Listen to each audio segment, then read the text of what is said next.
live on your tablet, phone, and the KUTV app. This is 2 News Live. Hi, everybody, and thanks so much for joining us for 2 News Live. I'm Jamie McGriff. It's Thursday, October 5th, and we are going in depth on a few topics tonight. Before we dive in, we want to take a look at what's making headlines. And there are new details tonight.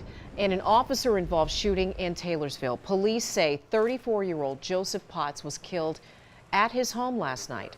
The SWAT officer has been placed on leave while they investigate. And we are learning more about a fire that burned down a garage in Tooele. This is how it looked near 10th North and 1st East. The fire caused damage to a neighboring house, but nobody was hurt. Crews say that the fire appears to be accidental. And Republicans in West Valley have selected a new state lawmaker. They have chosen businessman Matt McPherson to fill the House seat in District 26. McPherson was elected despite his involvement in a lawsuit against the state over a mask dispute during the pandemic. Salt Lake City is building a new express public library in the Ballpark neighborhood. It's going to open next summer near 14th South and West Temple. It's going to be open for about 5 years until a permanent library can be built in this part of the city. And as we go in depth tonight, you can always get in touch with us during the show. You can use the hashtag 2NewsLive to join the conversation, and you can always find all the information that you need on Facebook, Twitter, and Instagram. You can also send direct messages as well to weigh in. Well, he's accused of 2 Utah rapes, fleeing the country, using various aliases, and even reportedly faking his own death. But now, Scotland has approved extraditing Nicholas Rossi to face a Utah justice. And Brian Malle is joining us now live. And Brian, you exclusively today spoke to a man who pursued Rossi. And what did he have to say? Yeah, it's former Utah County Attorney David Levitt. Levitt is the one that brought charges, against Nicholas Rossi. Rossi, according to prosecutors, lived here in Utah and raped 2 women. One of those women in Utah County, another woman in Salt Lake County. Charges have been brought in both jurisdictions, warrants issued for his arrest.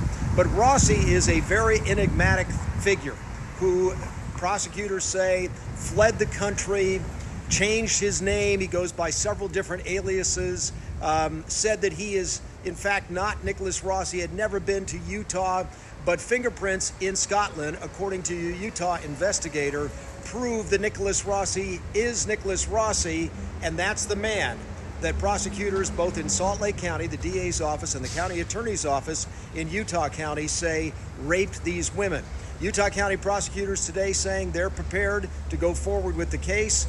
County district attorney in Salt Lake County's office that says same thing. So finally, there may be in Utah some justice for this person. Of course, innocent until proven guilty. He says he didn't do it. Prosecutors have to prove their case, but they say evidence is on their side. All right, Brian Malle, thank you so much for that. At this point in time, I know that you're going to be keeping a close watch on this, and no doubt people are going to be giving you a heads up about what's going to be happening next. Yeah, well, there are some questions about that. It's possible that Nicholas Rossi could face some charges in England. So he lives in Scotland, part of the UK. UK will get first shot at him, perhaps, in terms of prosecution, and then he could be brought here.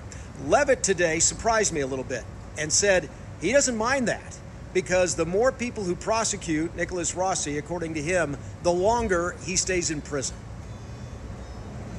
All right, Brian Malle, thank you so much for that. And of course, we first told you about this extradition order signed through a breaking push alert earlier today. And to get breaking updates like this, you can download the 2 News mobile app, and that way you can stay up to date with everything that's going on.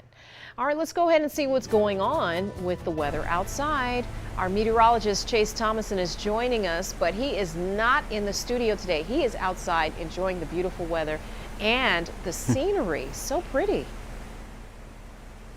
Yeah, really looking out right now because this is when we see those colors really turn vibrant yellow, orange, and red. We're up Lambs Canyon. This is right off Parley, so 15, 20 minutes away from Salt Lake.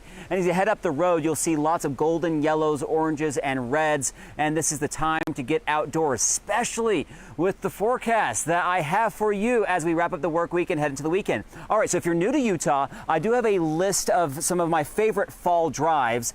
Now, just keep in mind, it's going to be a little busy this weekend. Now, up in far northern Utah, Logan Canyon, from Logan to about Bear Lake, though, that's when you see those deep oranges and reds. Monte Cristo Highway, east of Ogden, not as busy, so maybe head that direction. Guardsman Pass and Alpine Loop, of course, we all know that here in Salt Lake and Utah County. It's going to be very busy, but some golden aspens and some great colors right now. Nebo Loop in central Utah is also really great, and also Cedar Breaks down in southern Utah. All right, current foliage is at peak, and it will likely stay at peak for the next week, maybe two, especially with the dry weather that I am forecasting and the mild weather as well. Here is your fall drive forecast. If you're headed through the mountains, bring a sweater or a jacket because temperatures are cool. Not too cold though. We'll be in the 50s with all that sunshine Friday, Saturday, and Sunday. Okay, let's get right to your forecast. What you need to know for the Wasatch Front this afternoon and this evening. Temperatures right now in the 60s from Ogden down to Provo. Nothing but sunshine here along the Wasatch Front. You can thank this big ridge of high pressure hanging out to our west. You can see clear skies across the west coast and into Utah. Really hard to find any cloud cover, so it's going to stay quite dry for quite some time. Here is your evening forecast. Any Thursday night plans? It will be cooling off into the 50s in the lower valleys, but keeping it clear.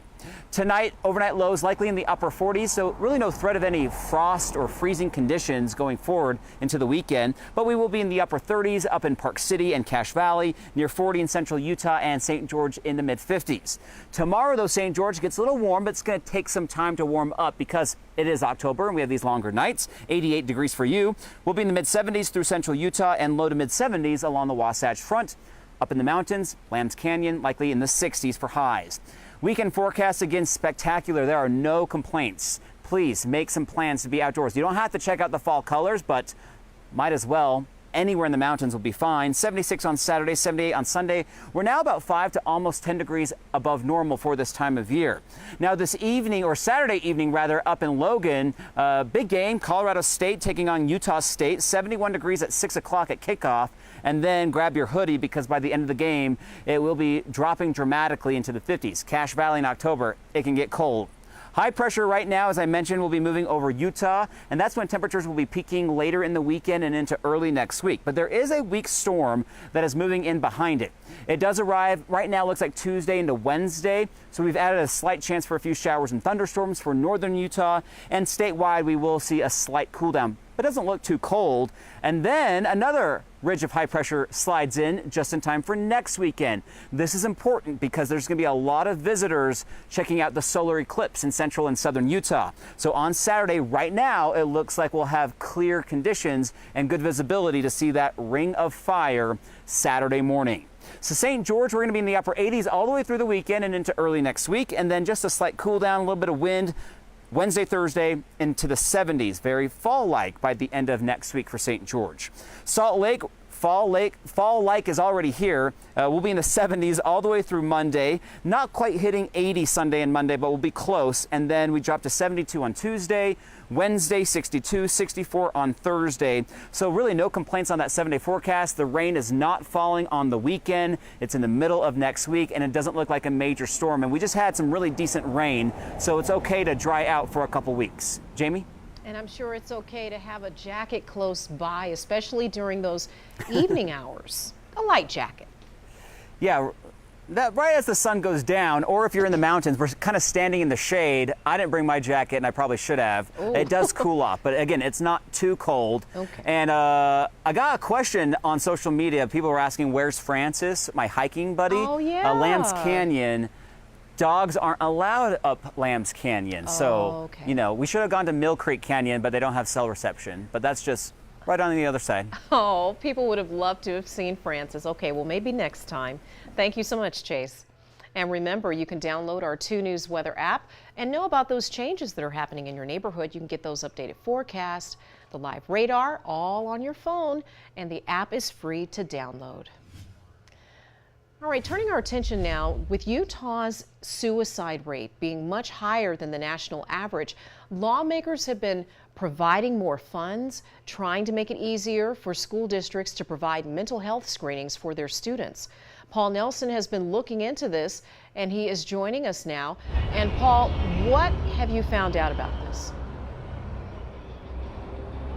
Well, the program, the funding for these kinds of mental health screenings, they've been available for a long time. However, it took a few years for educators to actually kind of get on board. A lot of them really didn't sign up for this kind of funding right away. In fact, Steve Ellison told me that only about a third of the school districts actually did apply for these grants or to be eligible for these grants in the first couple of years. But this year, he actually passed another bill that said that the districts have to declare if they're eligible for these grants or not. Matter of fact, they basically, you're in or you're out. You have to tell us right now. And that seemed to be the motivating factor. A lot more of the school districts did sign up. In fact, pretty much all of the local public school districts have signed up for it. However, he's hoping that more charter schools actually sign up for it. Matter of fact, a very small amount of the charter schools in Utah have actually signed up for these kinds of funding.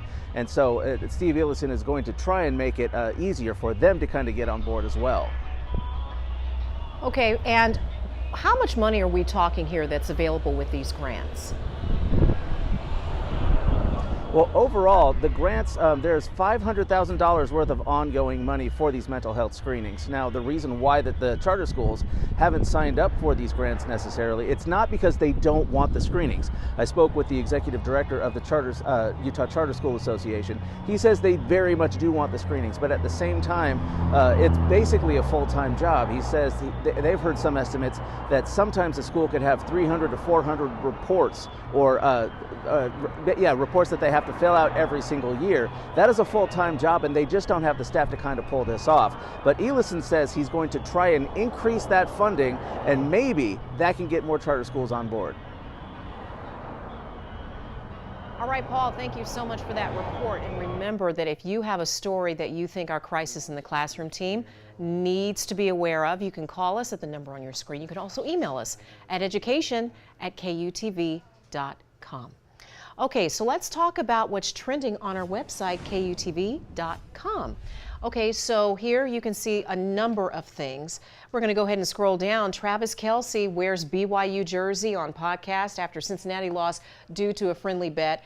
I know everybody's still talking about Travis Kelce. Oh, this thing went a little bit too fast. Okay, we're going to go back up again. All right. Bear with me. All right, abandoned building fire in Tooele being investigated as suspicious. Talked about that, along with North Dakota State Senator told sister, stay safe before the fatal Utah plane crash. Oh, so tragic. And also, police searching for a missing endangered woman from Bountiful. And then moving on, President Biden announcing more student debt relief as payments resume after coronavirus pandemic pause. So those are just a few things. Oh, yeah. And one more, Governor Cox inviting a Texas news anchor to Utah, and this news anchor said that he didn't want to visit. So those are just a few of the things that we were talking about, and this is just wanting to go ahead of me. So once again, our website here, kutv.com, you can find a lot of different things, including I'm talking about money, marriage proposal boom predicted as diamond prices decrease. All of these things and so much more you can find on KUTV.com as well as our KUTV mobile app. And you can download that mobile app on your Apple App Store or on Google Play. All right, that's going to do it for us this evening. Thank you so much for watching 2 News Live. We're going to be here once again 5:30 tomorrow, and we're here Monday through Friday at 5:30. We hope that you will join us again for more in-depth conversations on the topics that impact you and your family. Have a great Thursday. We'll see you tomorrow.